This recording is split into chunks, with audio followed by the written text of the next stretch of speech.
Hello and welcome to the In My Opinion podcast, written and produced by the Phantom Rift podcast team. Today we have with us Brittany, Braden, my two beautiful daughters, Andrea and Riley. Today we're going to be talking about generations and kind of the different things in our lives that comparatively separate us generationally. But we're going to jump right into boomers, right? But we're not going to skip the silent generation just before the boomers, but we're not going to get quite into it. So, without further ado, let's dive right in.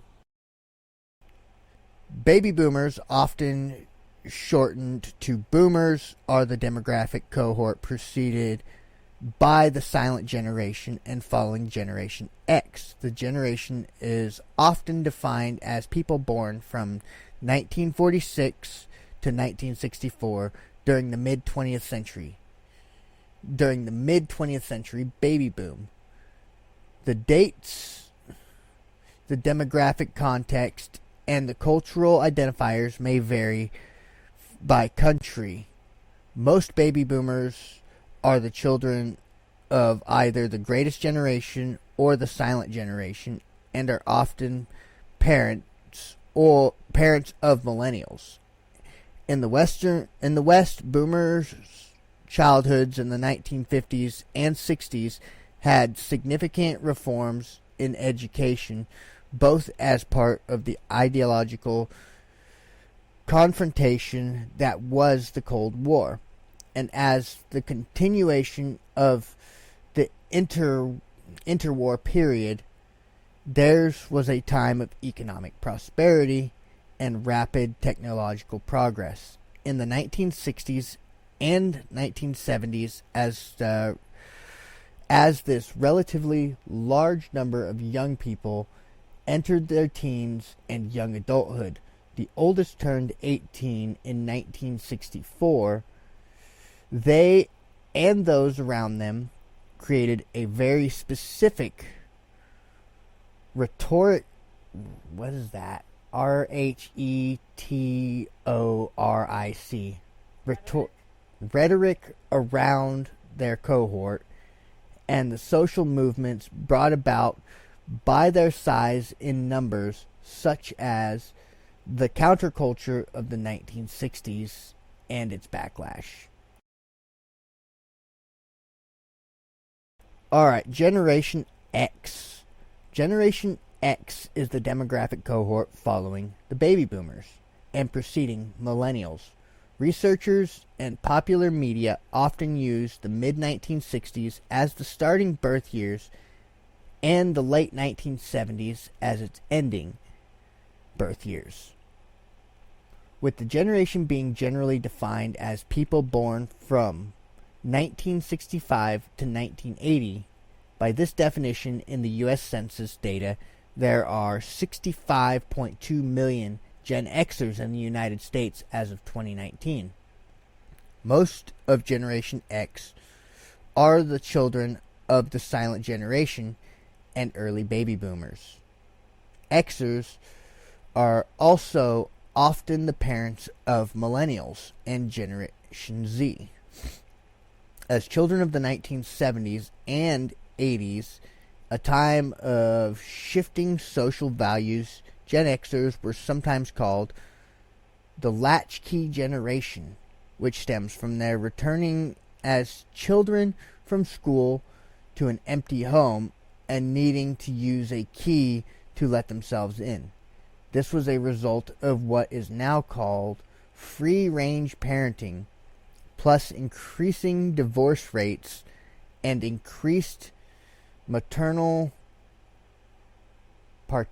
participation in the workforce prior to widespread availability of childcare options outside of home. Millennials. also known as Generation Y or Gen Y, are the demographic cohort following Gen X and preceding Gen Z. Researchers and popular media use the early 1980s as starting birth years and the mid-1990s to early 2000s as ending birth years, with the generation typically being defined as people born from 1981 to 1996. Most millennials are the children of baby boomers and older Generation X. In turn, millennials are often parents of Generation Alpha. As the first generation to grow up with the internet, millennials have been described as the first global generation. The generation is generally marked by elevated usage of and familiarity with the internet, mobile devices, social media, and technology in general. The term digital natives, which is now also applied to successive generations, was originally coined to describe this generation between the 1990s and 2010s. People from developing countries became increasingly well educated, a factor that boosted economic growth in these countries. In contrast, millennials across the world have suffered significant economic disruption since starting their working lives, with many facing high levels of youth unemployment in the wake of the Great Recession and the COVID-19 recession. Generation Z, often shortened to Gen Z, also known as Zoomers, is the demographic cohort succeeding millennials and preceding Generation Alpha. Researchers and popular media use the mid to late 1990s as starting birth years and the early 2010s as ending birth years. Most members of Generation Z are the children of Gen X, or older millennials. As the first social generation to have grown up with access to the internet and portable digital technology from the young age, members of Gen Z, even if not necessarily digitally literate, have been dubbed digital natives. Moreover, the negative effects of screen time are most pronounced in adolescents as compared to younger children. Compared to previous generations, members of Gen Z tend to live more slowly than their predecessors when they were their age, have lower rates of teenage pregnancies, and consume alcohol, but not necessarily other psychoactive drugs. Less often, Gen Z teenagers are more concerned than older generations with academic performance and job prospects, and are better at delaying gratification than their counterparts from the 1960s. Despite concerns to the contrary, sexting among adolescents has grown in prevalence, and the consequences of this remain poorly understood. Youth subcultures have not disappeared, but they have been quieter. Nostalgia is a major theme of youth culture in the 2010s and 2020s. Alright, last but not least, we'll go into Generation Alpha, often shortened to Gen Alpha, is the demographic cohort succeeding Gen Z. Researchers and popular media use the early 2010s as starting birth years and the mid-2020s as the ending birth years. Named after Alpha, the first letter in the Greek alphabet, Generation Alpha is the first to be born entirely in the 21st century and the third millennium. Most members of Generation Alpha are the children of millennials. Generation Alpha has been born at a time falling fertility rates across much of the world and experienced the effects of COVID-19 pandemic as young children. For those with access, children's entertainment has been increasingly dominated by electronic technology, social networks, and streaming services, with interest in traditional television concurrently falling.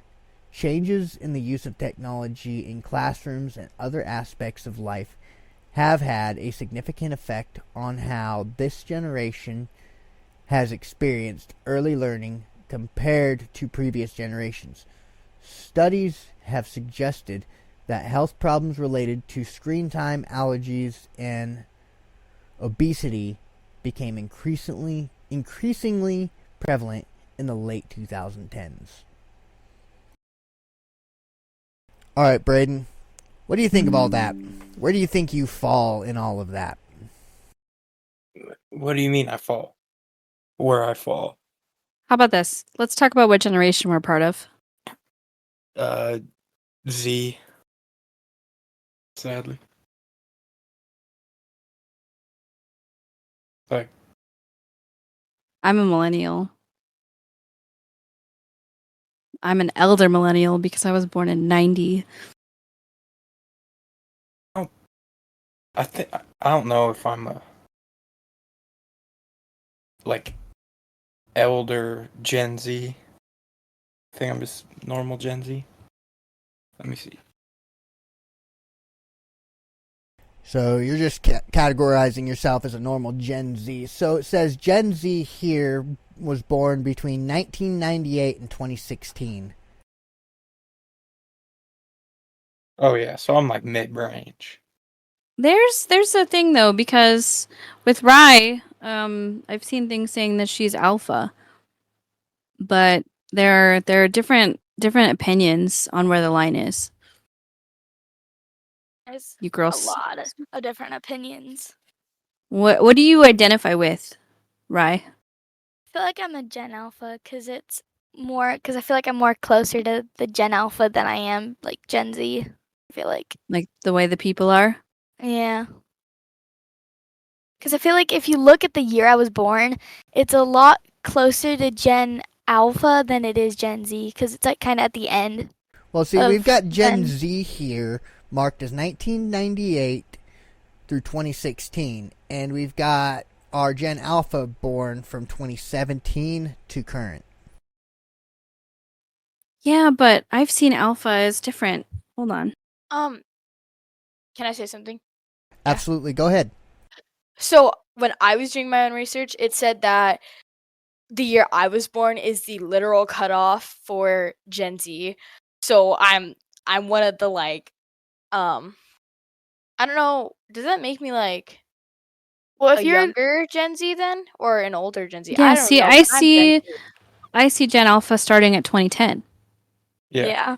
that's what I've But seen. I made it into Gen 2010 Z. and 2024. So I think the lines kind of blur sometimes. Well, absolutely. The lines blur with anything that has to do with subculture and what generation you were actually born in. It just kind of depends on the family you were born in. If you were born in, say the silent generation kind of a family, right? Everybody is a traditionalist. Everybody believes in this. Therefore, your mindset's going to be up in the silent generation kind of mindset, though your birth year has no say in what generation you are at that point in time. I suppose, yeah. It depends on the way that you're raised as well. Yeah. The way your parents are and how they raise you. So that makes sense. So yeah. I suppose it'd be more of like, what do you identify with? But It's 2024. You can identify with whatever you want. I'm a cow now. Moo. all right. I'm a plastic bag. My Drifting through the wind. Yep. My pronouns are cow and moo. And all I do is eat grass and then get slaughtered for people's food. Ow. Okay. All right, so Braden, we didn't hear a whole lot from you on this. So after this quick conversation here into how you were raised and what time you were born, what generation do you really set yourself in through all of that context I gave in the very beginning there? Oh, Gen Z for sure. All right, I feel that. Me, I'm definitely stuck in the millennial age. I reckon grew up with the internet. Like, I was born right on the cusp of the internet when it was like hitting its high, LAN parties, fucking just getting our first PC, things like that. I mean, we were really in I have on a the story. beginning internet fucking ages. So definitely solid millennial here. I remember being a kid and getting a computer, one computer. We only ever had one in our house. And my grandfather sent it to us. It was a huge deal. And it was all like dial up. And it was like such a big deal to have like this, like, do you remember what the PCs from like 95 looked like? It was then. It was a Windows 95 PC, and it was like huge. Like, oh my gosh, we're gonna have internet. Like, Oh man. so yeah, I definitely remember those sitting in my aunt's old cabin, and she had one. And me and my brother would sit there and fight and argue over playing Age of Mythologies and Age of Empires, whose turn it was to get on there and play. It was way too much. Just the fact that like you couldn't be on the internet without being on the phone at the same time. Like, if you were gonna get on the internet, it would block the phone, and no one was allowed to call because if they called, it would kick you off. That was a problem. Like, that was a big That's- problem. So you're like, hey mom, can I go on the PC? No, you can wait, little Billy. I'm waiting for a call from our neighbor Jessica. Yeah, or my grandma or whatever, or like if my friend decided to try to call and my mom was on the computer, that was bad. Like, sorry. And like when you picked up the phone, you would get the dial tone. It was like a weird.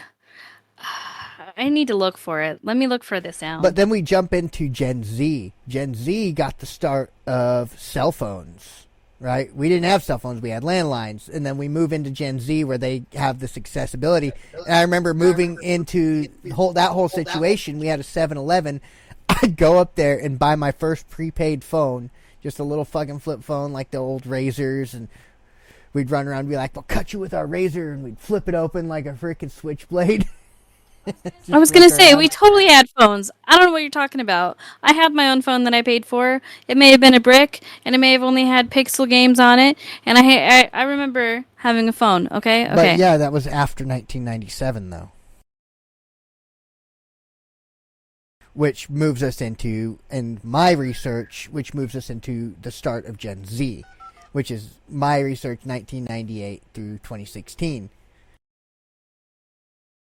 Through 2016? I don't think that's right. That's Feels like too far. It's 2010. Yeah, it's 100% 2010. 2010. And then Gen Alpha starts right after, which is 2011. This is the sound. Are you ready? Mm-hmm. We didn't hear it. Yeah, we're not getting any of that. Aw, darn. Okay, whatever. It's just a really annoying sound that would be on the phone when you tried to dial and someone was on the internet. Oh, super. But anyway, we have like a list of questions that we're gonna go through. Yeah, let's jump right into it. I will jump into the first question. And we are going to start with me here. The first question is, what's your preferred method of communication? Texting, calling, or video chatting? Me, I personally prefer good old-fashioned phone call. It's the closest thing I feel I can get to a face-to-face conversation this day and age. You know, I prefer a face-to-face conversation, but 100% prefer calling. As Braden knows, you know, I always call before I text. and I prefer text, so. I'm a text person. Text me. I don't want to talk on the phone. Forever text person. I was always someone who was on Instant Messenger and all that stuff back in the day. Text me every time. Texting is way better. What about you, Rye? What do you prefer? I probably prefer video chat because it's a lot funner. Because there's some apps and there's like filters and stuff, and sometimes I'll be like, I'll call my friend and we'll just do filters and stuff. It's really fun. It's also I like when like you talk to people. I like to see their face. I don't know why, but I prefer to see someone's face when you talk to them. I don't know I think why. that's a bad thing. I think that's good. Yeah, I like Yeah. face-to-face communication, but I don't. Yeah. I also don't feel like frying my retinas with my screen. True. I also just Andy. like talking to people like in person. Yeah, I feel that. What about you, Andy? So like in my personal opinion, I both like I guess it's a mix of like both calling, texting, and like, speaking in person, because I realized that like if you call people, it like takes away from your experience of actually like being able to look someone in the eye when you're having a conversation. And I realized that myself like this year of school, because I had to do a project where you had to talk to your teacher, and it wasn't fun because I kept looking all over the place.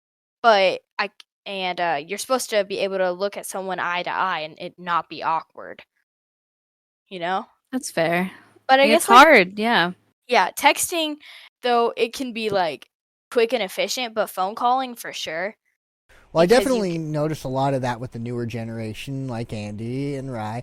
Like, when you try to talk to them, they're all over. They're just super nervous to talk to anybody because they're so enthralled in the internet and they're so used to not having to deal with that person face to face. So if they decide to call him every dirty word in the book, which I experienced playing video games, they don't suffer any kind of consequence compared to if they were to say that to my face, I'd probably backhand the crap out of them. They have zero consequence to what they have to do. And I do like the fact that you prefer to talk to somebody face to face. And yeah, it's awkward sometimes, especially if you don't know the person. I mean, but getting that experience and learning your manners and learning the consequences to talking to somebody like that, because you'll hear this from a lot of people. Oh yeah, you could say whatever you want to a cop and they can't do anything. Oh, absolutely they can. It's a form of verbal abuse, and they can totally freaking lock you up for saying certain things to them. I mean, just real life. Kids in this newer generation, I believe, need to experience real life opposed to the virtual world. Yeah. That's why you should go to school instead of be online. Like, yes, I do love being online because you get to stay home, but being at school is like also nice because you get to hang out with your friends. That's right. It's nice. But you get to And learn also- experiences in person Yeah. versus through a screen, which is nice. Yeah. And I like that you talk about seeing people's face when you talk to them, because Yeah. you can see their emotions and stuff when you talk to them through video. So I think that's pretty cool.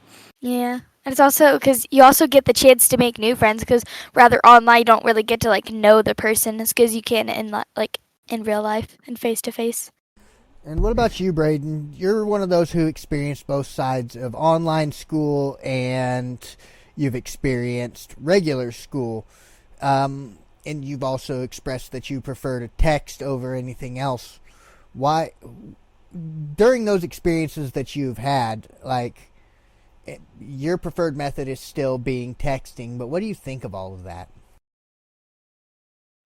Of like online school versus real life school? Yeah. If anyone's like me, I'm very scared because like I cheated my way through online school, like my last year of high school. So like just thinking that maybe like, could you imagine if there was a doctor that's just like me, and then he's got to get down on the surgery table? That's worrying. That's terrifying. But also, online school can make kids very like weird. I did listen lack to a of podcast the other socializing. day that freaking had an example of that. It's called Not Today, but it's a survival podcast, like of people who have survived certain things. But there was a doctor like that. He'd go down into the surgery table and he'd just go through it by feel. And he was a doctor for like over 20 years, just freaking messing people up because he did that. He just kind of coasted his way. But we do have doctors like that. We absolutely do, which is crazy. But at the end of the day, I wasn't really referring more to the educational aspect, more of the social aspect. How do you think that affected your social guidelines? It didn't really affect mine because like I still hung out with people and went and socialized. But other kids who just stay at their house and just do online school, don't go out, don't talk to friends, can make kids very weird. Oh, But absolutely. also, yeah, I could also make them like non-social, not want to like Mhm. talk to people. Yeah, for sure. Very like antisocial. well, human beings are social creatures. We cannot build, we cannot do anything without other people. Yeah, you have the idea, say like Bill Gates, right? He freaking created his whole company from his garage, but not without help. Yeah. If he was just a Yeah, loner, we need each and- other. if he was just a loner and was always by himself, because he didn't really even have the education that any of us really have. I don't even think he had a high school education. But he created something great, but he needed other people to help boost him up. So he needed that social aspect to be able to talk to people, to be able to get his idea out there, to be able to be heard. And he did that without the internet, really. Like, he created the greatest software fucking ever developed, really, in my opinion. I mean, yeah, there's going to be people that are going to pass him up in the future, but he was the founder, and he did it through social means, right? By talking to people and knowing people. But imagine if he never talked to a single freaking human being and didn't know how to talk to another human being. Would his idea have even gotten out there? But not. Cause Probably not, yeah. for sure. All right. Like- Anybody got any closing thoughts on that question? No. All right, we'll pass it off to Brittany for our second question. Okay. How do you discover music, new music? Do you do it social media, apps, websites? Is there anything specific? Me personally, I'm a Spotify person, so I get suggestions on there, but I also see my favorite artists, they post things on social media when they're going to release new music. So that's kind of a way that I find stuff. But what about you guys? Who's first? How do you find out about new music? I'll go first. Oh, Go ahead. okay. So me personally, I switch between both YouTube and Spotify. But that's only because like on YouTube I'll listen to music and like in my playlist they'll throw stuff in there that they see that I like and I'll just listen to it without knowing it. I just like it. Oh, So I like guess- suggested posts. Yeah, but it's not like you don't get told. So it's like just slipping it into there. But Spotify does give me suggestions that I listen to, or like my friends will be like, "Hey, listen to this," and I'll find out about other bands and artists, and I'll just listen to them. Cool. What about you, Rye? How do you find new music? For me personally, it's probably Spotify and YouTube. I don't know. You don't I know? listen to a That's lot fine. of I listen to a lot of my music on YouTube and Spotify. Sometimes it's Spotify, but it's mostly YouTube. Because there's a lot of good songs that you can find on YouTube. Because there's one time I was trying to find the song that I was listening to on YouTube, and I was trying to find it on Spotify, but I couldn't find it. So there's some songs that I found on YouTube that I can't find on Spotify. So You, Braden? Spotify usually, and like friends saying like, "Hey, you heard this?" and then like sending me a Yeah, link that too. or something yeah, like me that. too. Me personally, I'm a very closed-minded individual as far as music goes. I like what I like. I don't really go out exploring much. I just kind of have my work playlist. It's like 40 hours of freaking my favorite songs and artists from freaking whatever I've explored over the years. And over the years, I have found all this music through mainly just people that are like, hey, listen to this, or hey, listen to that. But I don't really find any of my new music on the internet. It's usually word of mouth. So most of us are about the same there, and yours is the one that's different. But what Yeah. if your favorite artists release new songs? What do you like? You just don't hear them, or what? Yeah, that just goes on to my automatically downloads to my playlist, say like Foster the People or Dragon Force. Anytime they release something new, it goes on to one of those playlists, and then it automatically downloads to my work playlist. I just get Okay. notifications. Yeah, I do too. Same. We're all Spotify's pretty just much like, similar. "Hey." Well, anybody who knows me knows that I don't look at my notifications. I generally just ignore them. They don't even make a noise for me. I have them all silent. I mean, and then everybody's like, "You see that TikTok I sent you?" No, I didn't. It'll be like 2 days. I'll text him. It'll be like 2 days later. What? Oh yeah, sure. Like And I by don't then even it's too need to late. know anymore. It's like I don't even know. I don't care anymore. All right. Yeah. All right. there's- So I there- think. there's one time I was like, "Hey, Dad, can I go to my friend's house?" And it was like an hour later, and I had to go up to him just to ask him because he didn't check his phone. Yeah, I'll text him on Discord. Ignored. Yeah, until Yeah, he you have doesn't to read personally notifications. go up and ask him. You have to talk to him. I was gonna say, most people from different generations for music, they would have said like the radio, because that's something that we had when we were younger that people don't really listen to now, like actual live radio. Oh, Yeah. speaking of live radio, because I love live radio, it's fantastic. Any of you freaking music buffs out there, people who love certain artists, whatever, listen to that crappy radio station for a while. That's like the best place to get free concert tickets.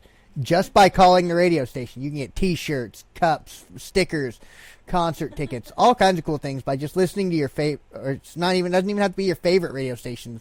I mean, podcasts don't even do that. Like, there might be one or two out there that do that, but radio stations are still the number one for getting free shit. But you're saying if I listen to That's a one way to put radio, it. I can get Taylor Swift concerts tickets for free. You absolutely It's could. It's possible, absolutely yeah. possible. Without And just Taylor by calling in, they'll be like the 8th caller to call in will get these free concert tickets, and then you'll be like, awesome. I remember that freaking working How flooring. do I do that? How do I do that? How do I do I'll that? tell you. How do I I'll do tell you Say a right now. phone number. Like, when I worked flooring, we'd have this big radio, and we'd listen to a country station because the boss liked country. We'd listen to that, and then anytime they do that, the boss would be like, everybody needs to stop and call. You know, and if any of you win, I'll buy those concert tickets from you. And we'd sit there and we'd all stop. We'd take like a freaking 10-minute break, and we'd all call that radio station. And one of us would always freaking win those tickets, and the boss would pay money for those tickets. And then next thing you know, he'd be gone on vacation, again, going to that concert. I want to call the radio Funny. now. But I'll do it. You'd that's have the to exciting listen. part of the it radio. later. Like, radio isn't non-existent. Yeah, there's a lot more podcasts out there, and people watch more podcasts and listen to more podcasts than radio. But radio is still the number one for getting free shit. Well, the thing about radio too is that it's usually music. Sometimes there's talking, but a lot of it's music, and it's mostly ads anymore. And I think that's part of why people have gone to like on-demand music services, because they don't like ads. But yeah, like supporting a radio station, that used to be a big thing. Like, you used to be able to listen to the radio for hours and only hear a couple commercials, and now it's like so many all the time. It's kind of, I think that's why people have gotten away from it more than before, because it used to be like how you would hear news and updates and weather and all. It'd be through the radio. It's just not a thing anymore. Well, that's the annoying thing about podcasts. Even it's literally makes no sense to me that people would listen to these podcasts and not the radio, because podcasts have just as many freaking ads as radio. Even if it's not They through, like, can. say I pay for Spotify Premium, right, and I listen to my podcast, and so that they can get ads in there, they slap their own spoken ads in there. Like we will probably do in this episode, right? Like, we're going to slip our Yeah. ads into there, and you're still listening to ads. It's still the same cycle, still the same bullshit, except you get less out of it. Yeah, I suppose. More content, less ads. Less ads. There's still ads, but it's not as much as when listening to the live radio, for sure. But then if you want to listen to ad-free, you got to go to their Patreon and pay them more money. Like, you're paying for Spotify Premium, but in order to get no ads for that particular podcast, you have to go pay $1, $2, $5 a month to get truly ad-free, which is like, I don't want to pay that. Like, I'm already paying like $14 for my Spotify Premium. I don't want to add another freaking $5 subscription just to listen to this one single podcast ad-free. So get the fuck out of here. All right, are you ready for the next question? I am Yeah. absolutely ready. I will read this one off. Okay, What's number your 3. go-to source for news, social media, news apps, or websites? TikTok. Braden says TikTok. Why TikTok, Braden? I mean, I don't really care about news, but every once in a while, a news thing will pop up on TikTok. So I think TikTok is a big deal because it comes from people and not companies. And I think a lot of people are leaning more towards stuff that seems more real because a lot of people don't trust news companies anymore. Do you know what I mean? yeah, A lot of them have been proven wrong, and I mostly agree with that. Unless it's like a local news source, if I need news or information about something, I will check like the local Facebook group or whatever for posts about things, or TikTok probably. Yeah, I don't watch TV news anymore at all. As far as news goes, I just get my news word of mouth, or I'll check the front page of the newspaper at like one of the newsstands at the gas station. I won't buy the newspaper. I should buy the newspaper, but I don't. I look at the front page and go, huh, that's interesting. And then I'll go about my day. But generally, if it doesn't directly affect me, like I'm not feeling it in real time, I don't really know about it. I'm pretty out of the loop. What about you, Rye? How do you get your news? Probably like, because if I'm like trying to find something, I'll probably like go on Google or something like that, or like search up a YouTube video, or I'll probably just listen to people, like word of mouth, like Dad said. I'll just hear what people are talking about, or friends will like tell me what's going on. While I'm bored, I'll be like, "Hey, what's up?" Yeah, and they'll just be like, "Yeah." Andy, Andy, what about you? My mother. My mother. My mother just walks into my room and she goes, "Oh my god, guys, this is going on the news right now." That's all I know. I Ah. never know the news though. depending I on what just- it is, if I I don't know. decide that you need to know about it. Yeah. I just know, or my friends will send me like screenshots that they take from the internet, and I'm just like, oh, okay. I don't know why I need to know this. Yeah. I don't care about what's going on. I'm just living life. Living life. It's not like I need to know what's political. I don't care about politics. I don't understand them. Politics. No, don't understand it. Well, that's good. I don't understand politics either. I don't even know the difference even- between Democrats and Republicans. I don't even don't- know what a I don't get politic it. There is no difference. They just need something to argue about. I don't even know what a politic is. It's an animal that crawls on your leg when you walk outside. Ew. I know, it's pretty Ew. gross. I don't know, something funny I saw on the internet. Joe Byron was in the middle of an interview. And he goes, well, I skibbity, I tell you, he said brain rot in the middle of a conference, a live conference, and someone clipped it and posted it on the internet, and now I have the video. Skibbity. He said skibbity. Skibbity. He said brain rot. Oh, you need to send me that video, by the way. Well, yeah, Joe Biden's Anyway. got some serious brain rot going on. That poor guy. It's called dementia. Yeah, for sure. All right, let's move on to our next question. Question number 4. I've had passed that on to Brittany. Oh, okay. Do you prefer watching videos on YouTube, TikTok, or another platform? YouTube. I do both. I think long form YouTube, short form TikTok. Oh yeah, I'll scroll for hours on TikTok, but my long-term viewing is definitely YouTube. I'll watch a lot of gaming videos and just kind of chill out and watch content people create. You know, because Yeah. I pay for ad-free YouTube, which is fantastic because it's truly ad-free, unless the freaking video creator decides to slide their own little ad in there. But it's very uncommon. But they'll post their little videos in there, and I'll support them that way. Drop them a like, drop them a follow, and that supports them in their endeavors. For those who don't pay for YouTube Premium, you know, that ad revenue freaking racks up, because ad revenue comes in based on how many followers you have. Okay, you have 10,000 followers. Okay, how many views you got. Okay, so just by watching the video or just dropping it a like supports the video. I don't have to pay any extra money to support the video, so I do prefer YouTube for my long-term video watching, but short-term TikToks are funny. Watching some kid fall on their face reminds me of Vines. Dude, Vine. Anyway, Rye? Probably YouTube because I watch a lot of YouTubers on YouTube. But also sometimes when I get bored, I'll probably just watch a couple videos on TikTok sometimes. You are a fan of YouTube Shorts, though, aren't you? Yeah, I do watch YouTube Shorts a lot too. But my YouTube Premium ran out, so now I have to deal with stupid ads all the time, and I don't like it, and it's annoying. Because I'm like in the middle of like a good part of a YouTube video, and then an ad will pop up, and it's annoying. 'Cause my Maybe Yeah. one YouTube day I'll Premium show you ran how to out. install an ad blocker. Maybe. Andy. First of all, I don't remember the last time I watched YouTube.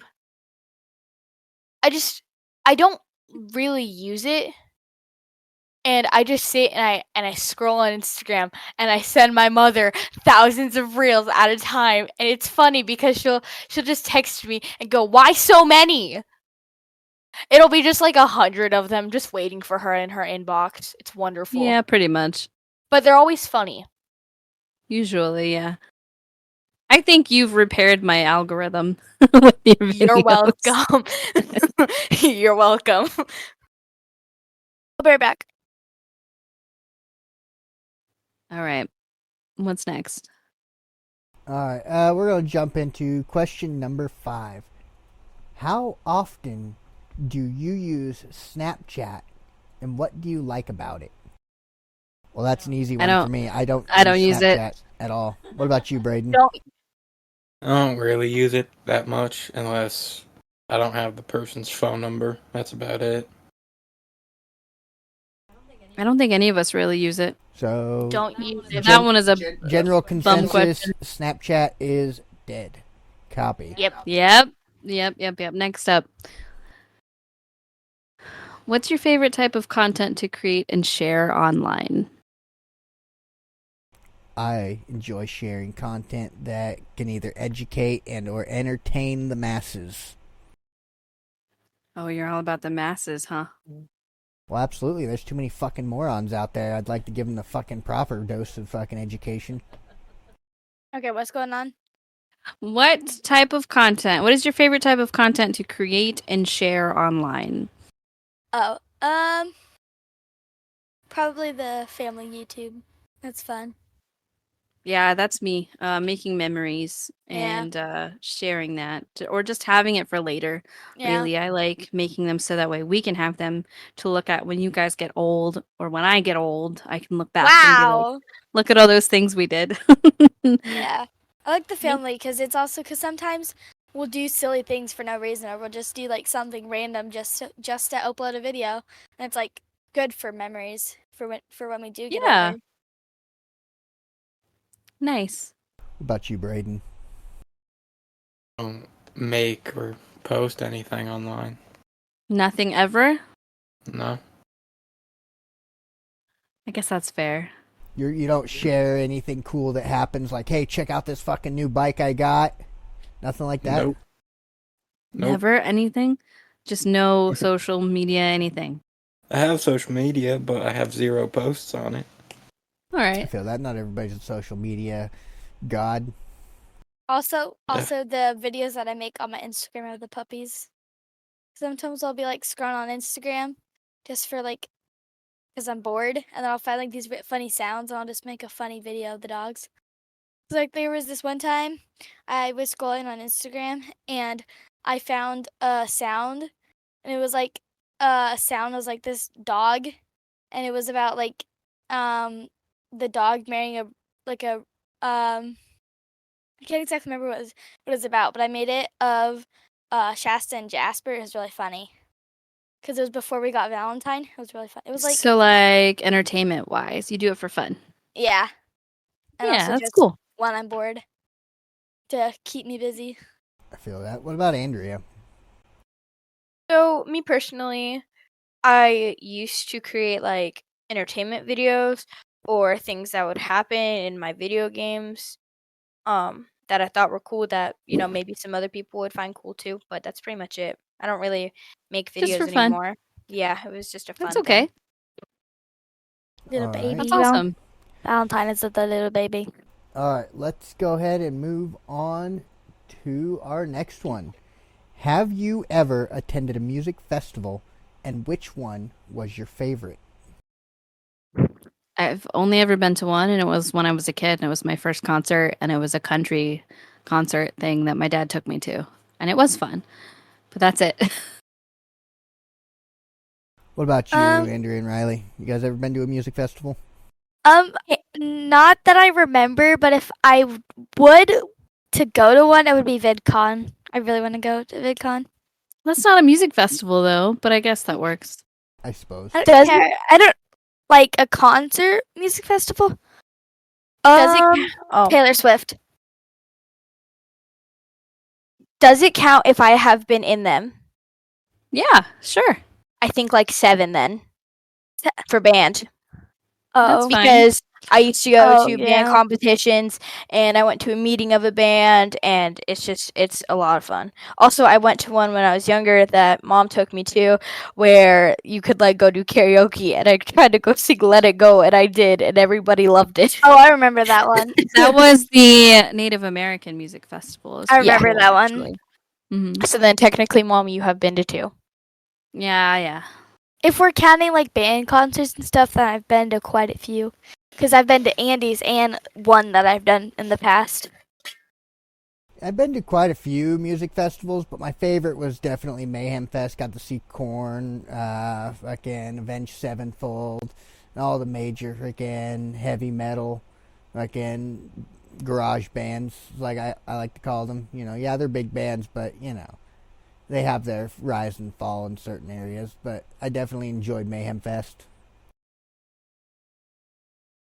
My favorite part about Mayhem Fest was the closing mosh pit. Thing was so fucking big. They actually had to call like 4 ambulances out because people got trampled.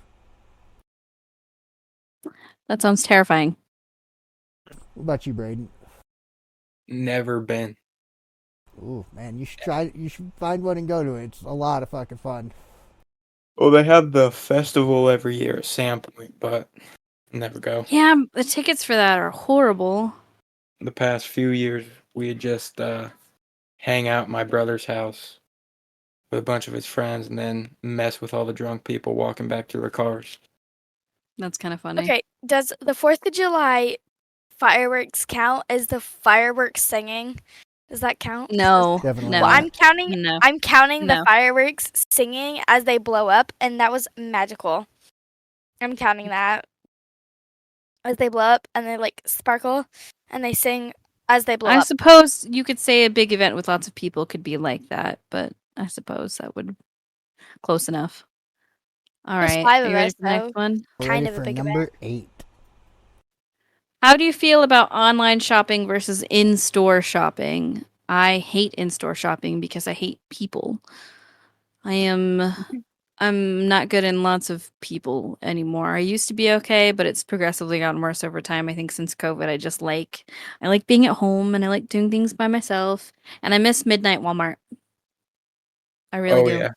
3 in the Midnight morning when Walmart nobody was needs to there. come back. When no one was there and you could go in and just have the whole store to yourself, that's the best. Anyway, what about you guys?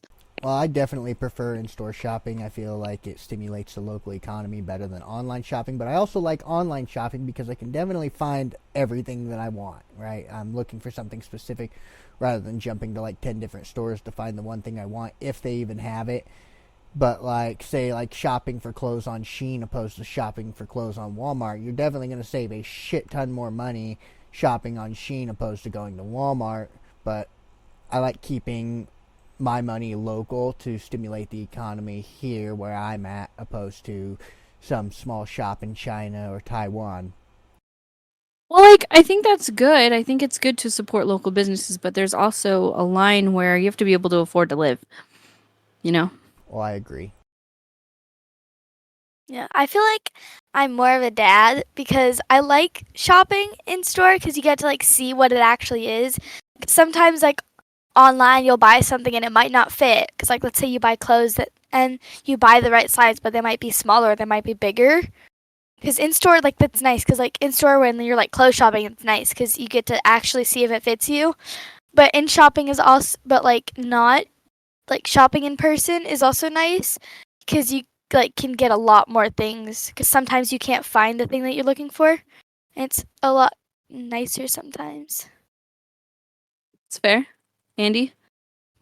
Me personally, I prefer well, I guess like I'm kind of agreeing with Dad because like, and mom at the same time. I don't like the people in stores because I don't like people looking at me weird for what I'm buying. But I'm just agreeing with mom there. I don't like the people. And like online shopping, you can get a lot more for like less cheaper. And sometimes it's better quality. Sometimes it can be, yeah. It just depends. I think it's all situational. Yeah. Brayden. Yeah, I like a good mix of both because online, find whatever you want. It's usually cheaper. But then also online, like clothes and stuff, you never know if it's gonna fit right or, Yeah. I like a good mixture of both. Definitely. All right, you're up, Planty Man, number 9. All right, question number 9. What's your preferred way to watch TV? Or preferred way to watch TV shows? Streaming, live TV, or DVDs? Oh my gosh. I definitely prefer streaming my TV shows because it gives me the freedom, which falls into DVDs, but you can't really find DVDs of your favorite shows, and who the hell owns a DVD player besides me these days? Like, Nobody. so definitely streaming. I prefer to watch streaming if I can't have it on DVD. But then there's the scratches on the DVDs if nobody takes care of them, and you get a fucking random hair from the dogs on your DVD. It's just a real pain in the ass. So definitely gonna lean stronger towards the streaming side because of the freedom I have to watch what I want. Live TV, yeah, it's nice and all if you have a DVR, but I mean, live TV is just meh. I feel like live TV's dead because people like the ability to pause things. I like to be able to pause and go get a snack or go to the bathroom or whatever. Like, I don't. Yeah, it was good back in the day, but then at the same time, it's just not as practical anymore. I want to sit down and watch a whole TV show from beginning to end if I want to, or only 2 episodes or whatever. What do you guys think? Streaming per- for sure. Go ahead. Go ahead. Which one of us? Doesn't matter. Oh, okay. You. Yeah, you. Me? Oh, okay. Oh, me? Wait. Oh. Okay, Brayden Brayden. first. All right. Streaming for sure, because then, like, yeah, I agree with Mike. You just watch it whenever you want. You don't have to worry about anything. Pause it, unpause it. Watch half an episode, then go run doing errands, come back, do it again. So yeah, streaming for sure. The one thing that kills me about streaming, though, is that, like, sometimes you'll be watching a show and they'll be like, oh, we moved this TV show to HBO Max, and now you've got to pay for the streaming app if you want to continue watching it. And it's like, fuck you guys. Oh, I hate that. I hate that. I don't do that, but Dude, I have like freaking 10 streaming services, so I can watch fucking the TV shows I want. It's annoying, but you know what? It is what it is. yeah. The thing about it, though, is like when you add up the cost of all of those streaming apps, it would be the same price that it would have been like back when we had cable. Oh yeah. You know, when cable was a thing, if Yeah, not more money. I remember before inflation, cable was still like insanely high. Yeah. And now it's like you want to watch anything, you have to have this app and this app and this app and this app. And each one is 15, 10, 20, whatever. They all add up to being a ridiculous amount of money over, So you got to like pick and choose. But then like if you want to watch this show and then somebody else buys it or this movie and you're trying to find it and you can't watch it and you have to pay for the movie, it's so frustrating. Y'all watch TV? Yeah. I think the last time I watched TV was when I watched JJK with my parents. I think that's the last time I watched TV. I barely Yesterday? watched. No, Not- the it day wasn't before. It was yesterday. the day before. It was the day before. Oh, okay. But other than that, I don't watch TV. I do other things. Well, I don't that's find I don't have the attention span to just sit there and just watch it, I guess, because good. I'll Bullshit. get bored and I'll get bored and fall asleep. I remember almost not fell too long asleep. ago you were freaking binge watching, what is that, anime? Sailor Moon? There was Yeah, I Sailor binge watched Moon, Sailor and Moon. then there was, I didn't binge.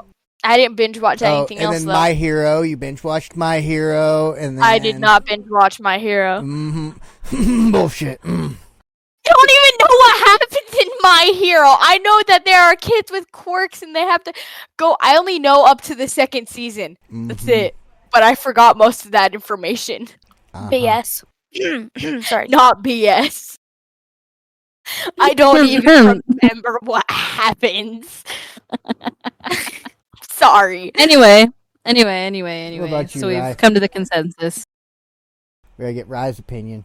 Are we talking Yeah. like streaming like Heartland on like Netflix, Yeah. like where you can? Okay, so I'd probably, because sometimes it's nice to watch things live, sometimes, but I also probably would prefer watching streaming because you can like pause it, because like what Mom said, live you can't pause it to like go do other things. And like Yep. pausing it's nice because like what if you have to like go do something and when you're watching a live and you like miss a good part because you can't pause That's it. true. You can't. Mm-hmm. And like watching streaming you can pause it. So what about? It's nice. So the general consensus is accessibility is what we like. Yep. Yeah. Yes, we do. All right. So we're gonna move on to number 10. Brittany, let's hear it. How important is social media to your self-expression and identity? I think it can be a form of self-expression. To me personally, I don't really care. Like, I use it, but mostly to record memories and to share things with people like my family who live across the country. So for me, it's not like my identity, but I know that some people it is. And I know, like, when we talk generationally, like older generations, for example, they definitely see it as identity forming. Like, it is their whole identity. I'm thinking of someone specific, and I'm sure you guys know someone like that. But what do you think? Oh no, you did not just bring her up. I said Anyway. someone specific. I didn't say who. Anyway, I know who what you're do you talking about. guys think? I think it's identity forming to like younger Gen Alpha. Me personally. No, I'm not saying you because like if you look at the internet, there are these 8-year-olds and these like younger kids that are seeing things on the internet and they're thinking that like, oh, if I don't do this and if I don't post this, then I'm not this way. I need to look this way and act this way. Like we're talking about how there's like 7-year-olds already getting into skincare saying they have zits and pimples when they probably haven't even hit puberty yet. And how they're using think, wrinkling yeah. cream for the Yeah. anti-wrinkling cream. They're 8 and 9 years old. I don't think I started skincare till I was 13.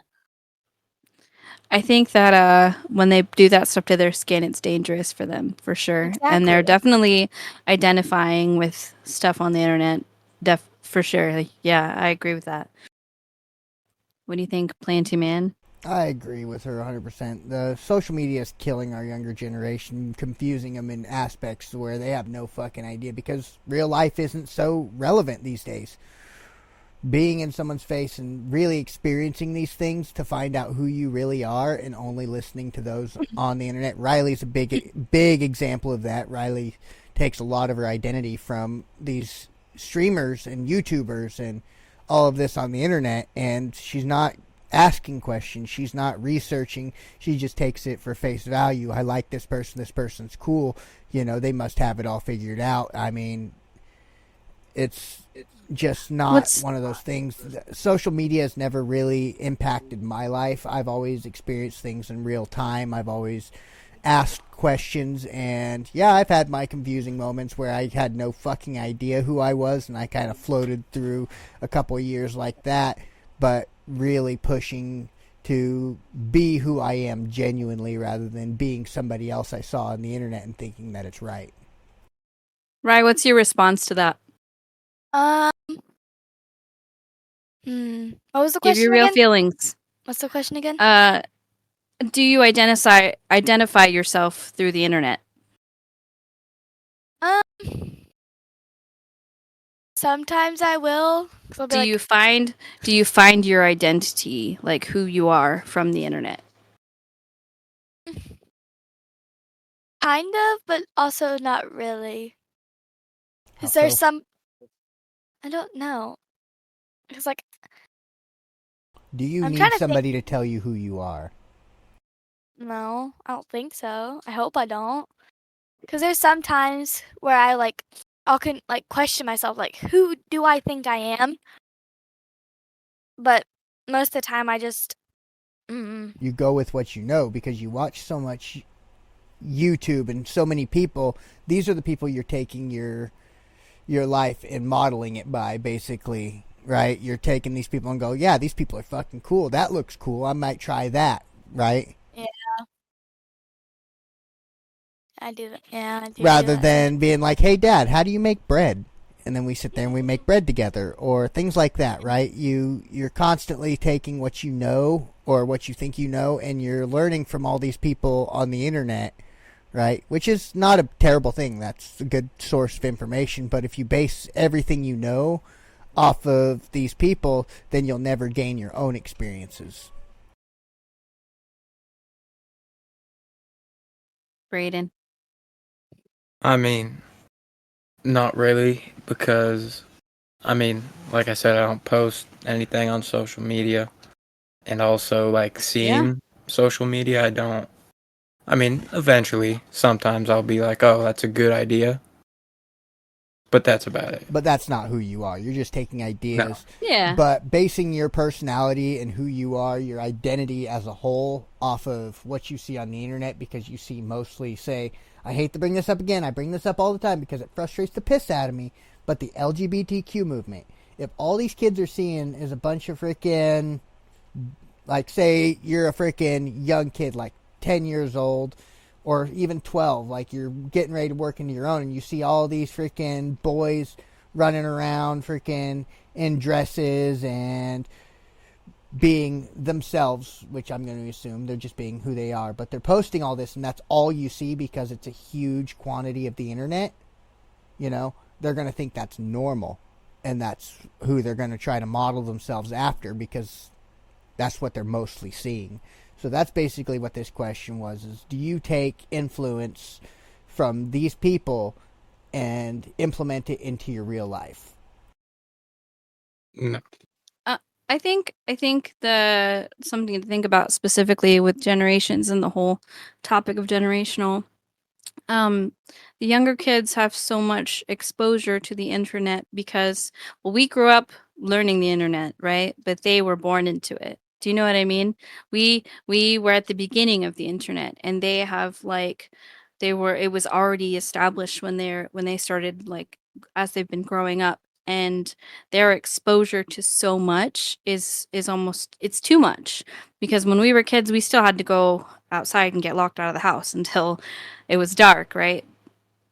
But it's almost like, and then COVID came and then no one was allowed to go outside, so they had all these forced, especially little kids right now, the younger ones who have been going through the pandemic and all that stuff. And that's why their identities are becoming this stuff that they see on the internet, but people are not entirely paying attention to all the things that they are looking at, and it's too much exposure. Do you know what I mean? There should be a limit. And most kids, not our kids because we limit stuff for them, but like most kids don't have limitations or people aren't watching. They're just handing them a screen. Here's the iPad kid problem, right? Here's an iPad and watch and do whatever to keep yourself busy. That's your entertainment. And I think there needs to be a separation there. That's part of where there's an issue. And it goes along with what you're saying. They're getting this content. Is called a table, a hammer, and an iPad. You mix those three together, and the problem is solved. I know. I'm just saying though, like they have so much exposure to these things that they should not, mentally, for their age, they shouldn't have exposure to. You know, like, yeah, they can see that stuff when they're older, but not yet, because they still need to develop who they are in their minds. You know, I hate to get a little off the go rails outside. here, but you know, the creator of the iPad and Apple products didn't even let their kids have one or use it. So they knew that it would be bad. They knew. They knew well enough to be like, yeah, you're my kid and all, and I know I created this, but you're not allowed to touch this. This is just to fuck up everybody else. It's from when you're older. Like use those things when you're older, but not when they're real little like that. Like it's just too much. I I don't agree know. with you. That's just my opinion. I agree with you on that because like I see too many kids that are like posting that are younger than me, like their faces and stuff on the internet, and you can tell that their parents aren't caring because they're just making whatever content they want. But it's like, why? You're basically hurting your child because you're mentally like you're mentally confusing them, and you're making them think that they have things that they don't have because they're seeing it on the internet and going, oh hey, I have that now. And because they Right. see it, they think that they have these symptoms, and they think that they need to have this to fit in with the standards right now, but really they Oh yeah. don't. All those people who are Like, self-diagnosing themselves with different right. disabilities or whatever. And like, or Yeah. like, I'll be scrolling and it'll be like, oh my god, take this anxiety or depression test. And I'm like, guys, that's so fake. Stop trying to hurt people. I see that like they take the depression test all the time, and it's so Yeah. annoying. It's like clips of people crying, and it's like, Yeah. I just found out that I'm depressed through this test. And I was like, those are so fake. Just And go then to they're the like- doctors, go to a therapist, talk to them, and they will diagnose you and tell you if you do or if you don't have it. Yeah, let people do their jobs 100%. Yeah. Absolutely. I agree with I that think we've too. been enough on a tangent with that. We kind of got off the rails there for a little bit, but let's jump into our next question, number 11. What's your favorite type of social media influencer? I prefer gaming. You know, they're not trying, sure. they're just playing a game. They're not trying to fucking reel me in. They're just doing their thing. You know, they're talking about the game. If I ever find an interest in a game, I'll be like, okay, I'll check this guy out. I go in knowing that they're amping it up and they're pro gamers, they're professionals at this, so their job is to amp it up and make it look fun. But I just kind of look at it and I go through and go, okay, that's interesting. Okay, they're complaining about this. I saw that. That might be a problem for me. You know, just gives me an opportunity to look at the game and decide whether or not it's my type of game. What about you, Ryan? Yeah. Uh, Riley.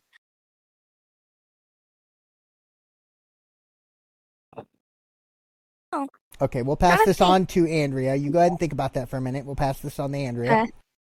Okay, so personally, I don't really like look at influencers, like especially even gaming ones, because I realize that like when I'm watching like maybe like sometimes I watch TikTok videos and I'll be watching these guys and I'll be watching influencers of one of my favorite games, and I realize that like instead of like helping me with the game, it's mentally bringing me down, me personally, because there's some influencers about this game, and they're just bragging about how much they have, and bragging that they can do this and that they're basically better than you. There's a girl on TikTok that I used to watch, and she just makes videos of her buying stuff and her dancing, and she's like, oh my god, I can't believe I just got my 56 skeleton. And I'm like, what?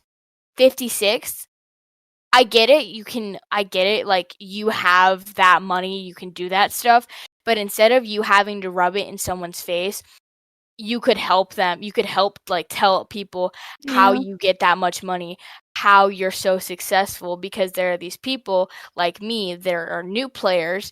When you're posting these videos, they see them and they just mentally bring themselves down because they don't think that they're good enough to play the game. Ooh, that's an And interesting take. I know that like multiple times I've seen those videos and I'm like, I'm just gonna quit. I don't care to play anymore.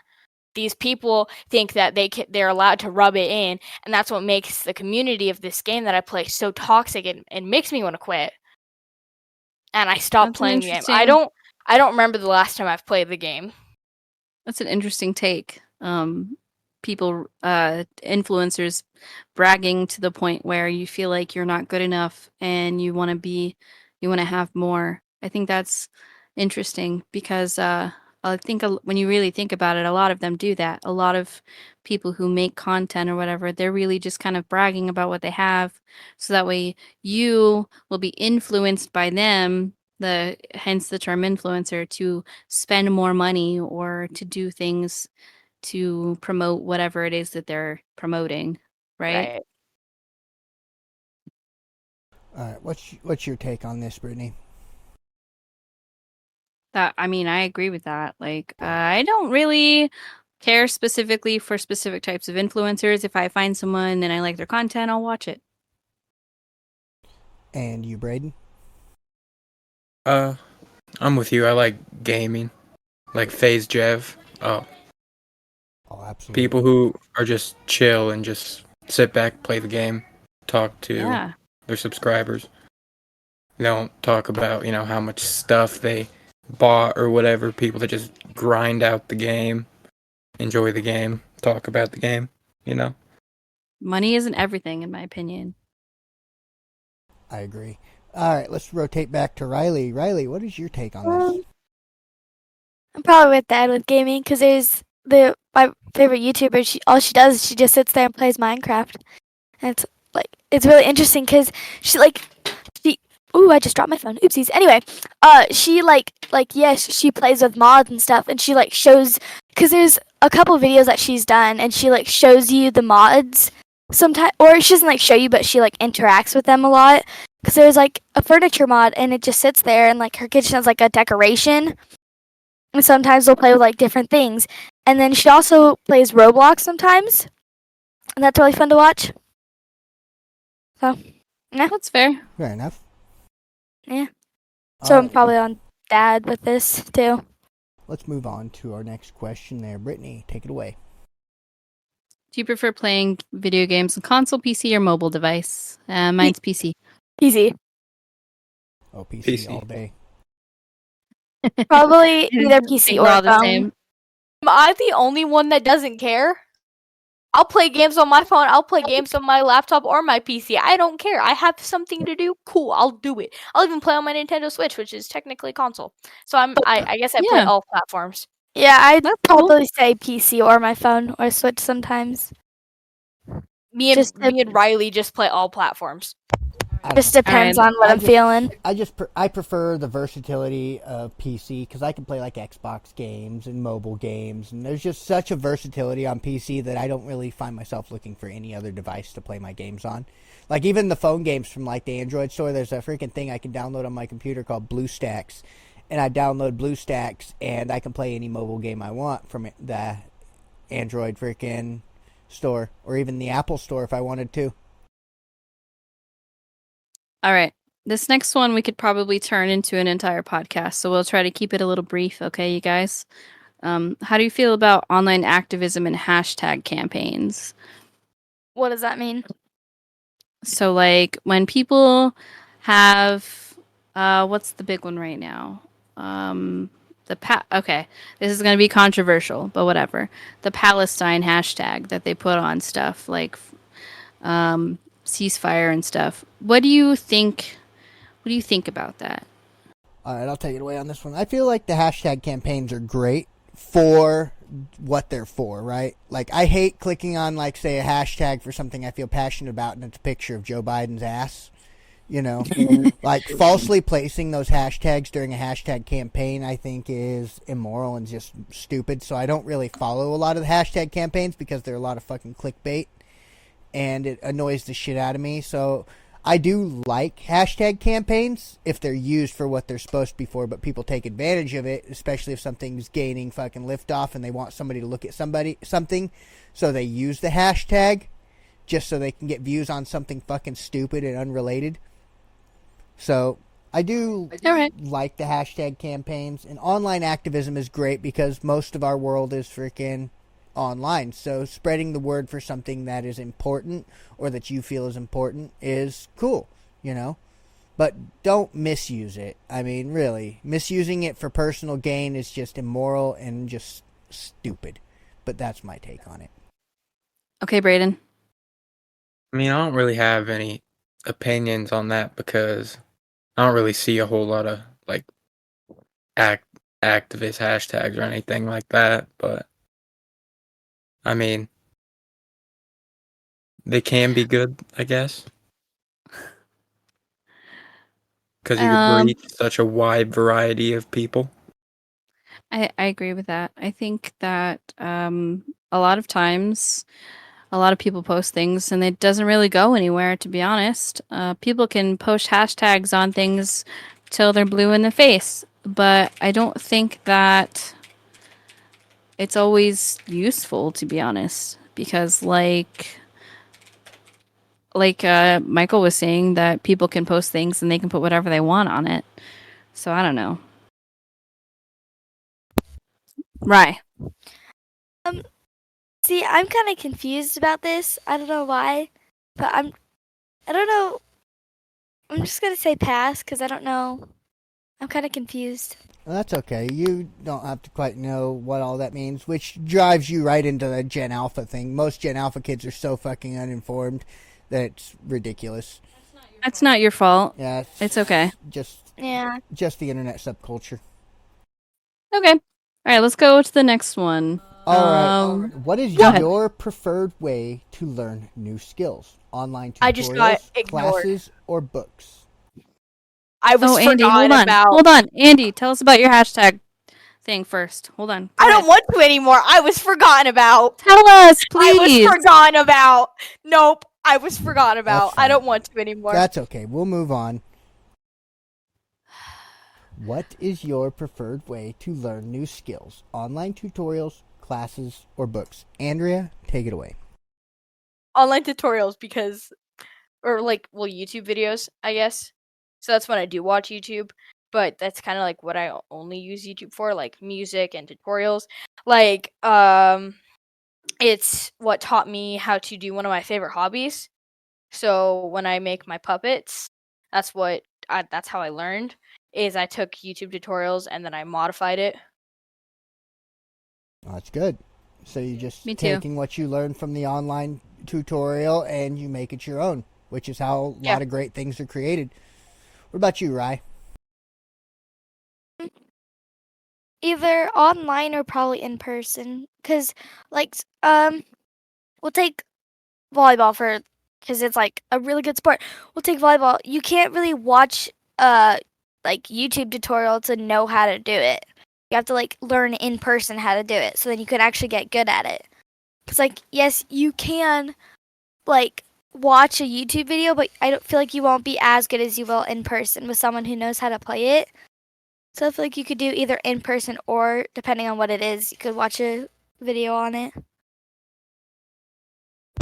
It's nice. What about you, Braden? Online for sure. If ever I need to learn something, I just look up a tutorial. All right. Me too. I use YouTube videos. I love to watch tutorials, or like if I want to make something, look up how specifically someone made something and then go from there. I prefer books. Just something about somebody taking their time and creating something physical for me to hold and to have forever, opposed to having to search it up years from now. Oh, I remember that tutorial, but I don't quite remember how to do it, so I'm going to try to look it up, and it may or may not even be there anymore. Everybody says if it's on the internet, it's there forever, but that's not the truth. There's not infinite servers and infinite space around the world. So eventually your videos will be non-existent after X amount of years, or all the way to the bottom of the list for all those people that created the same tutorial as you, but newer. So you finding that specific tutorial, fucking impossible. But if you have that physical book in front of you, you can just go to it for reference if you need to. Mhm. Yeah. All right. Are we ready for the next one? Yes. Have you ever attended a protest or rally, and what was it for? I I have one.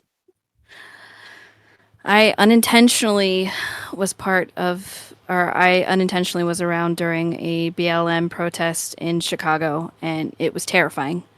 So there's that, which is great. People died that night, and there were gunshots and people busting into windows, and it was literally horrifying. I stayed in a hotel room and I didn't come out. I have a question. What question are we on? What number? We're on number 15. 50. Okay. How many are there? 20. 20. So We're almost done. So what was the question? Have you ever been to a protest or a rally? There was one time when we went to a festival and there was like protesters saying that it wasn't allowed because it was dumb. Oh, Yeah, I remember that one. I wasn't like a part of it, but it was pretty annoying because there's like Fair people enough. like shouting and saying that it was dumb that the festival was there. Does it count if we have heard about it? Yeah, sure. So, in our town, they were holding an event in the month of June. I think we can all guess what that is. Yeah. And these people, this is a very conservative town, so people were like, "Oh, we're gonna go do some stuff to these people," aka shooting, hurting them, and to these people that were going to go to the festival. And apparently they were protesting as well. But I've never like been in one or went to one. But I guess if Intentionally. yeah, I've seen it accidentally, but like that's it. I've never seen it like intentionally. Like I didn't expect to go see it. Fair. Yeah, I don't think I've Anyone ever, else? I don't think I've ever intentionally been to a protest or a rally. What about you, Braden? I've never been to one either. The only thing I've seen is just people with the non-abortion signs. Oh, yeah. Yeah, that's a big one. All right, let's move on to number 16. How important is sustainability and eco-friendliness to your daily life? I Is feel what? like it says, how important is sustainability and eco-friendliness to your daily life? It's very important in my daily life. I like to keep trash picked up, cleaned up, you know. I don't like putting off a lot of carbon emissions. You know, we all got to live on this earth. I mean, I like my trees. I hate to see freaking whole forests burning down, especially this time of year. I mean, that big fire in Oroville is big. The fire before that was huge. It pays a massive toll to our freaking ozone and really takes away from clean living. Really, trees, we need those trees, shrubbery, all the animals that live there. We need everything, right? We need everything that we can possibly muster to keep all of this alive, even if we don't like them, like bees, right? We need bees. Even the carnivorous bees, we need those to freaking combat freaking nuisance bugs, mosquitoes, moths, things like that. They freaking tear those things down. Honeybees, they pollinate our flowers, help with great harvests on our fruits, helps with cross-pollination to create new hybrid fruits to sustain us through these irritating times, right? I mean, lots of things that we really need to think about when we're going through our daily lives, and I definitely think about it, including waste, right? You throw all that waste out, garbage, paper, food, all of that is waste, and a lot of it goes to landfills and creates greenhouse gases because it's breaking down in those landfills and creating a fucking just gases just from decomposition, which also affects our ozone and our air quality. I for sure agree with that because especially the eco-friendly, I love being able to go outside and just look at plants and mushrooms and flowers and being able to find out information about them. Because sometimes you find out that this flower is good for you and that it has a lot of vitamins that you actually need for your body, or that it's poisonous, and it just kind of saves you the whole problem of I guess getting hurt if you don't know that it's poisonous. So eco-friendliness is important for sure. Sustainability wise, I definitely think it's important to learn how to be sustainable in your life and to come up with ways to be more sustainable. Although in the economic and the environment that we live in or that we've been raised in, it doesn't lean that way. Disposable everything, fast everything creates mess and garbage and things that definitely mess with the environment. So yeah, it's definitely important, especially as we progress through time and things have progressively gotten worse. Right. Probably would agree with Dad. All right. I'm Not a like bad trying thing. to think. Because I'm like trying Yeah, to that's think fine. of stuff, but I can't think of anything. I'm like thinking about what He's so Dad upset. said. That's I'm like, fine. That's perfectly fine of an answer. What do you think, Brayden? I don't know. I think sustainability is like an important thing to learn, know how to do. But I mean, I'm not very eco-friendly or aware, I guess. Yeah, that's fair. Definitely fair enough. So the general Yeah, for consensus sure. here is over half of us have no fucking clue. Yeah, Yeah, that's fine. that would be me. All right. I think that it's something we all could learn about. Okay, next up, right? What's your favorite way to consume content? Number. Videos, podcasts, blogs. How do you consume things? I'd Video. say video for me. Yeah, same. Say video because you can like actually, because depending on the video, you can actually like see it and stuff. I say, my eyeballs. Seeing That's the fair. knowledge, reading the knowledge, and taking it into my brain. So my What? eyeballs. Wow. My eyeballs are my favorite way to consume knowledge. What Incredible. what know. question are we on? I prefer 17. I prefer Okay. reading my content, which would fall under blogs, but like gives it opportunity for me to open it up to interpretation opposed to watching a video and interpreting it how they do, right? Because everything is open to interpretation, no matter what you're reading, no matter what you're doing, which helps create bigger, better things, right? Like, say you read a word and one person says it means this, but it may mean something else to you, and you can open that up and maybe create something better. Kind of like those rejects that created the word glizzy. Is Oh it my was goodness. he just a hot dog? Yeah. The Yeah, name I for a guess hot so. dog? Basically. Well, I'm gonna do this next question too, just because it pokes at my soul. What Do you about prefer Braden? buying? Hold on, we gotta get to Braden. Oh, my bad. Go ahead, Braden. Oh, I said video because I Video. like to See, I thought so. see it as well. Okay. I like videos too. Okay, are we ready? Yeah, let's get it. Do you prefer buying physical books or digital? Oh, I'm Oh. definitely both. I'm passing. I don't like books. Oh. I my don't God. like I don't like reading. I don't buy books. I don't like You like reading. Oh, books at all? bullshit, you don't get books, Mr. Frickin' Halo series. Audio books. So that's an ebook. Okay, That's an Yeah, ebook. that's a form of book. Audiobooks. Audio. Okay. If I had to have a book, it'd be an audiobook. Or no, a picture book. So A you're picture an book ebook with kind of 0 person. words. Picture book. Braden's ebook. I'm both. I like to read both. Andy.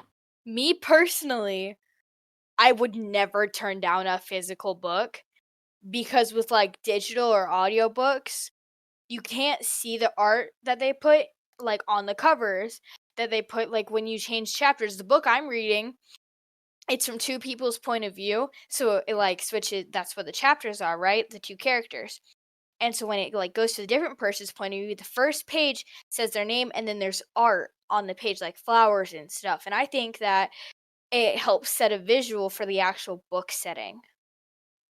I'm a total bibliophile. Like, I love physical books. I love having them. I love reading them. I think that they're trying to phase them out, and it kind of sucks because I like physical books and physical copies of books. But I also think that there are so many people that love them that they will probably always be around. But that's how I feel. I will always read a physical book over a digital every time. Okay, next. All right. Next question is, how do you feel about the impact of social media on mental health? Oh my god. It's terrible for your mental health. Yep. I know that like I'll be sitting in bed watching some like Instagram and I'll just see some depressing videos and it's just like I don't want to do anything now. I just want to stay here in my bed. I don't want to do anything. I don't want to socialize. I'm just not going to do anything today. It's one of my worst unmotivators. I'll feel motivated, watch YouTube or something, get unmotivated so fast because so many people make depressing videos that it's just like, nope, don't care. I'm not going to do anything today. I think the way people compare each other on the internet is horribly detrimental. Like pictures and whatever. Do I get enough likes? Do I have enough approval? I think that that's the worst. Absolutely the worst. Yeah, I think I'm gonna fall into agreement with Andy here. I'd say Yeah. comparison is like, when someone's sitting there working at McDonald's or something, struggling, and then they just see some like 16-year-old kid in a Lamborghini on Instagram. It's not going to make them feel very great, No. It's horrible. Oh yeah, definitely huge impact on mental health for everybody, which falls back to what we were talking about on our earlier questions. It definitely confuses the younger generation as to what they need to be doing with their fucking day to day, and it's not even a fucking decision. They should just be making their own decisions, right? I want to go play with my fucking friend down the street rather than trying to make an adult decision because they saw it on the internet. For sure. Okay. Rye, do you have an opinion? I probably agree with Andy and Dad. Like Yeah. a mix of Andy and Dad. All right. Okay, last one, and then we get to do fun stuff. All right. Let's move on to the very last question here. What's your preferred way to manage your time and stay organized? Digital calendars or physical planners? Me, I prefer a physical planner. But up till recently, I've been using my calendar on my computer. But I definitely prefer something physical, something I can alter right then and there if I need to. What about you, Braden? I don't plan. I just go with what happens. If I have something scheduled, I just remember that I have it scheduled. I don't use a calendar or physical planner. You, Rye?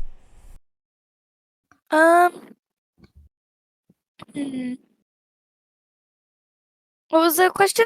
Repeat it for me, please. So Would you rather plan something with a digital planner or a physical one?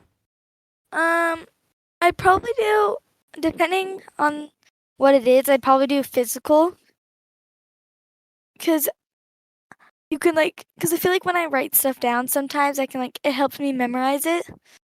Yeah. Because For me, we have a board that we put everything Yeah. on, a calendar board. want- So that's physical. Yeah, I want one of your guys' boards, like the calendar board. I want one. I just have nowhere to put it. Andy says physical too.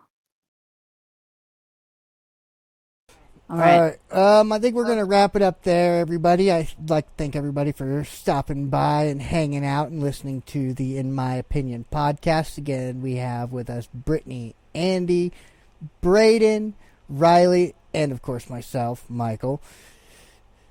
Thanks again, everybody. And again, don't be afraid to jump into the rift. Hey guys, thank you so much for tuning into the In My Opinion podcast with the Phantom Rift. We hope you enjoyed today's episode as much as we did creating it for you.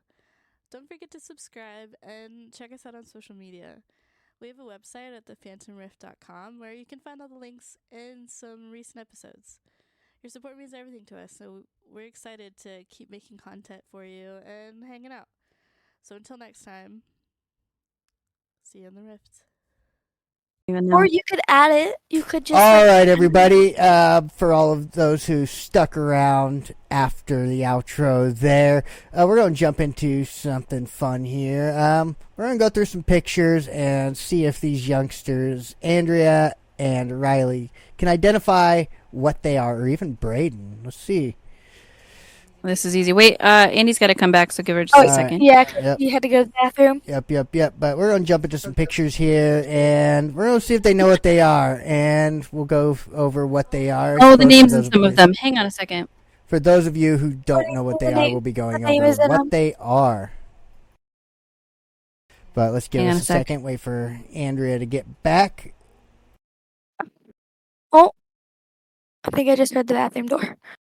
Yep, she's coming. She's coming. Oh, it's kind of pixely, but whatever.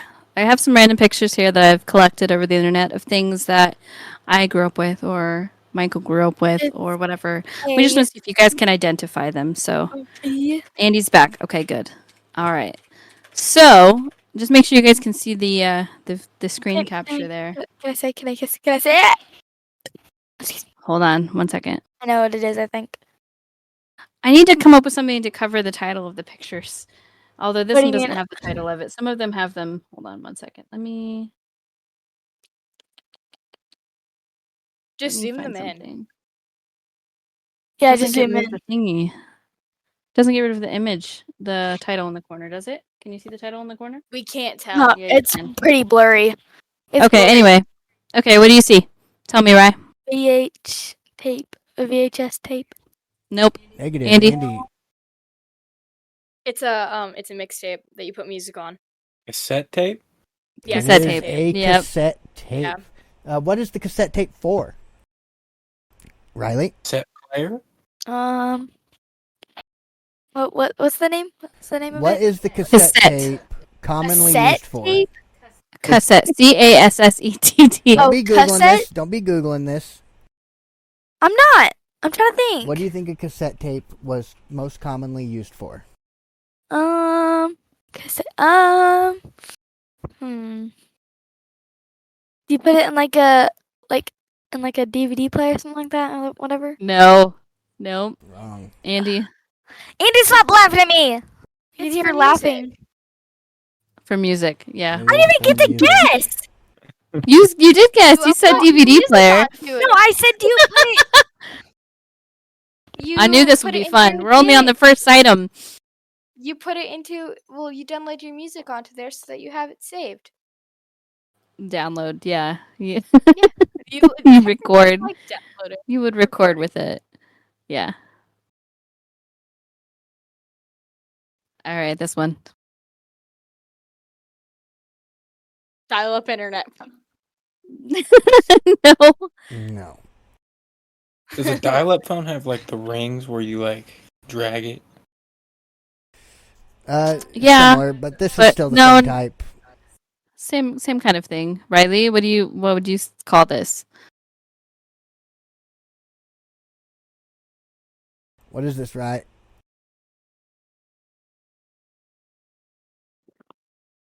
Was she gone? You didn't. I was asking a question. You said it for my answer. Oh my gosh. Oh, just keep going. Keep going. What would you call this? No.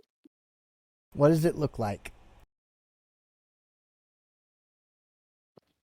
Telephone.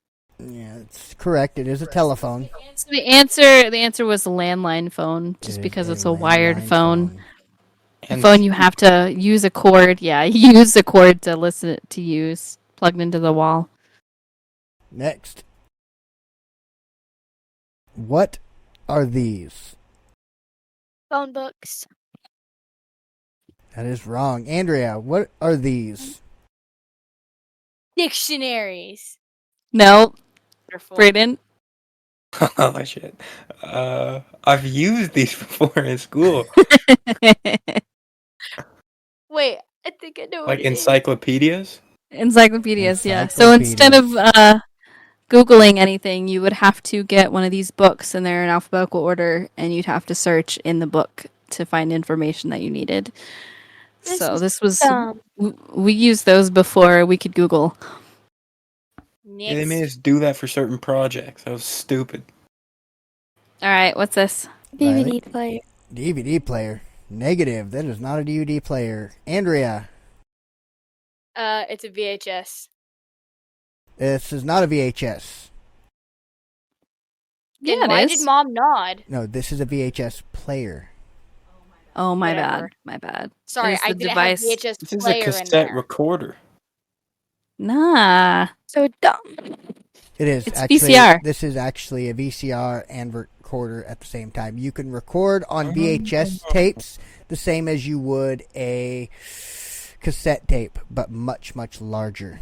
And you can fit more information. So this was like if you wanted to record a TV show for later or whatever, you could watch it on TV and then hook this up to it and push the record button and record it onto your tape, so you could watch that later. So like if you really wanted to watch something later, you could record it yourself. Oh. Yeah. Oh, All right. Oh, I know what it's called, but I can't remember what it's called at the same time. Um, Anybody? We'll pass this off I to know Andrea. what it is. Andrea, what is this? I don't remember the name of it either. There's a great song about it. Yeah, there Oh, is. it's a payphone. That Payphone. is a payphone. We used Yep. these when we were out and about and we didn't have cell phones to call our parents and let them know where we were. yeah, Come and you have pick to pay, me like, up. 25 cents. You have to pay like $1 or something. I'm at the movies. The movie's over. Come pick me up. All right, what's this? Ooh. What? Wait. It's a radio. This No, one's- it's not a radio. It's This one's a it's little challenging. Oh, okay. Riley? Even more. What? I'm trying to read what the buttons say, but I can't read it. Just what do you think it is? The- Speaker. I don't know. It's an answering machine. What This is an answering that? machine. You would couldn't. So Go ahead. when someone would call you and you couldn't pick up the phone, you had this lovely little box that sat next to your phone and it would record the messages for you. So you would come home and you'd have like it'd say like on there it says 2. They have 2 messages. So you could play the messages and like, my grandma called, "Hey, just calling to check on you, call me back." You know what I mean? It would be on the box instead of like just in your voicemail on your phone. The only reason I know what this is movies. Yeah, movies. Yep. Yeah. We had one Definitely had for one. sure at my house. I know what- Yeah. I kind of knew what you said when you said it recorded your messages because one time I went over to my friend's house and they have one of those. I just didn't They know what it was actually called. had one. Yeah, do you remember Kaya? Wow. They Yeah, have a landline and they have one of those. and they have an answering machine. That's nuts. Okay. Next up. This one's for you, Michael. All right, guys, what are these? It's a tape. What Or kind of of tape? something. A VHS tape. I don't know. Nope. It's for a game console. It's video games. Nope. Negative. Braden, Music? you're close. It's definitely music, but what is it? Songs. MP3? It's albums. It's music albums. MP3. I love that so Oh. much. All right, these are called 8-track tapes. These came before cassette tapes. These were in all the older cars. You know why they were called 8 tracks? So I was Oh. right about the tape had part. 8 I was, songs? see, I was They had right 8 about songs, something. 8 tracks to listen to, and you would swap That's between. all you got. That's all you got is 8 tracks. But these were All in three. cars. You had 8-track players for your home. But yeah, definitely I music. personally never had any of these. I never really even seen them. It was cassettes for me, cassettes and onward. So I didn't really know these. These are more like 80s, like earlier 80s, not 90s. Yeah, I had a nice truck, older truck. It was like a '64 Ford that had an 8-track player in it. I know what that is. And what are these? It's a DVD. No. It's a custom music DVD where you upload your songs onto it so that you can take it places and put it into a DVD player and listen to music. Pretty close. Pretty close. These are burnt CDs. Do you know what burning a CD means? You burn it. You light it on fire. No. What you would do is you would pop it. Your Yeah, computer would have 2 disc trays, right? hmm One disc tray would have the CD you were trying to make a copy of. The second one you would put a blank CD in, and you would burn it over to the next one, which means make a copy. So it's taking the information from that CD and burning it over to the next one, which means burning the information into the rings of the CD. A CD is basically a miniature record that can hold a shit ton more information than, say, a record. Oh yeah, absolutely. It's You read lost, by a right. laser and created by a laser, which is where the phrase "burning the CD" comes from. Is because they're burning it in with a laser, and it is read with a laser. All right. Are you ready?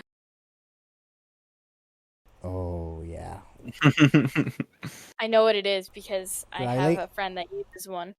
We lost her. I don't know where she went. Yeah, she threw a tissy and left, probably. What is it, Andy? It's a music player. What kind of music player? What's it called? I don't know what it's called, but I know it's a music player. How would you use this? So funny. I don't see any speakers on this. How would you play music on this? You plug headphones into the headphone jack and you flip the top up and put your CD in there with the music on it. Where would you use this? Anywhere. Anywhere. How did you run it? Like, how did you keep it going? I don't know that part. I'm pretty sure you charge it or batteries. Batteries would be Batteries. the consensus. They didn't have rechargeable fucking anything back in those days. They had like rechargeable double A's, but you couldn't really plug it in like you can everything else nowadays. I had I one of only know these. This one because- specifically. When I got I one of only these for know- Christmas, it was like the highlight of my year. I took it to school. I took it everywhere. This was my favorite freaking Yeah. toy. I had this one, like this specifically. Instead of red, it was blue though, and like I went through so many batteries. Like so I had, many I used to batteries. stay up and listen to like Feliz Navidad and shit in my bedroom fucking late at night. Oh my gosh. My friend Brooke actually has one. She used to carry it around school and get in trouble with the teachers for listening to music because she would sneak it around. That's funny. It'd just be randomly in the middle of a lecture. Brooke, are you listening to music right now? Sorry. All right. What's this? Interwebs. Close. What about you, Braden? What do you think this is? A plane ticket? Nope. This is the page that would come up when you connected to the internet. You had to go through the steps. It had to connect, and then at the end it would get on the internet. It's like your loading screen essentially Yeah, for AOL. It's Now there were different versions. It's not like but- when you pull up Google and everything just pops right up. You have to freaking go through a process. Yeah, You don't know the certain it could key take times, 5 you're to not 10 gonna take- minutes just to get on the internet. Like just for it to open. You had to sit and sign in and then wait, and it would go through the different little images until all the And people were there, and then you were online. Then when you got online, you had to wait for the hourglass every time you'd go to a new page. Oh my gosh. All right, call this one out. Come on, Andrea. You know what this is. Flip phone. Yeah. I was giving Brayden the chance. Everybody knows I what was this is. gonna wait. It looks like mine, Flip phone. except mine's an updated version.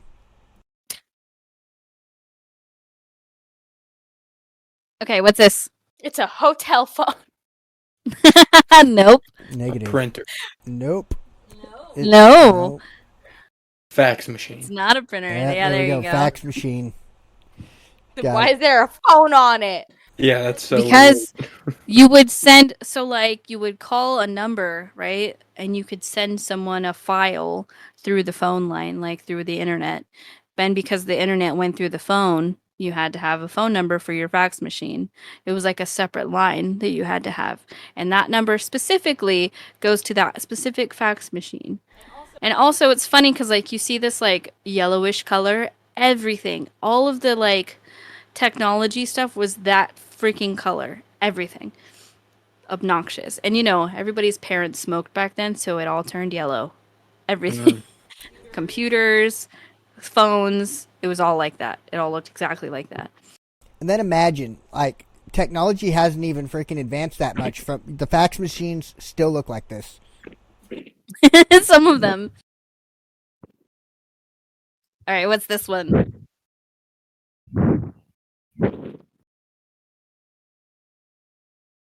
Come on, Andrea. What's this one? I don't know. I don't know. Braden? phone. Oh. Negative. Analog phone. Almost. Close. This is a personal planner or address book. Couldn't make calls with it. Couldn't send text with it. But you could store your phone numbers, write notes to yourself, plan your day, things like that. Why do you Palm think Pilot. I would know Also known as a that? Palm Pilot. It's like the phones before phones could do all these things. We had little devices for everything. Like a little device for this, a little device for that, little device for that. This was one of them. Like a little digital organizer kind of situation. Date book, yeah, see this is date book, memo pad. I guess this one had mail, so I guess mail was a thing, like email on it somehow. I don't know exactly how, but yeah. Oh, this one's easy. It gives itself away. Polaroid camera. Camera. Polaroid I was trying to I find. know what those look like anyway. I was trying to find one that didn't have the thing on it, like the Polaroid. They all say it, so Camera. I was going to get the Polaroid camera Lego set, but I chose not to. I should have. those are pretty cool. I like these cameras because instant gratification kind of thing. You know what I mean? Oh yeah, you'd You have it instantly get right your now. picture. Then they gotta develop, and you like shake them. Mm-hmm. All right, what's this one?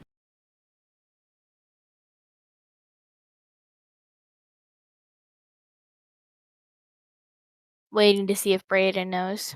Boombox. Yeah. Yeah. This And isn't the just little any NP boombox. This is a battery-powered freaking. This was the Walkman before the Walkman. You ever see those freaking 80s movies where they got one on their shoulder and they're just walking down the street? This was Yeah. the Walkman before Walkman.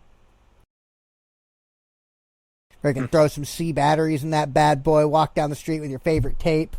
Oh, I know. know exactly one- what this is. This one. Okay, what is it then?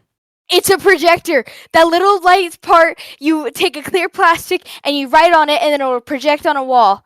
I know because I had a science teacher Yeah. that used one last year. Oh, She okay. still has All right. one. Yep. All right. I would totally play with one of those like right now because they're so fun. They are fun. I always thought it was cool when the teacher brought out the projector. No on hesitation. the I cart. know what it is. All right. Okay, what's this? It's a Motorola. That's what it is. Oh, Nope. I know. What is it? A pager? What is it? Yep. A pager or a beeper. So what would happen is you had this little device and someone could call it.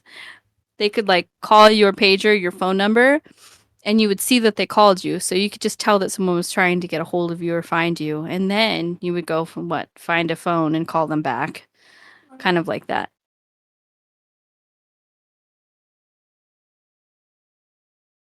All right, what is this? Braden, do you know? Film? I do.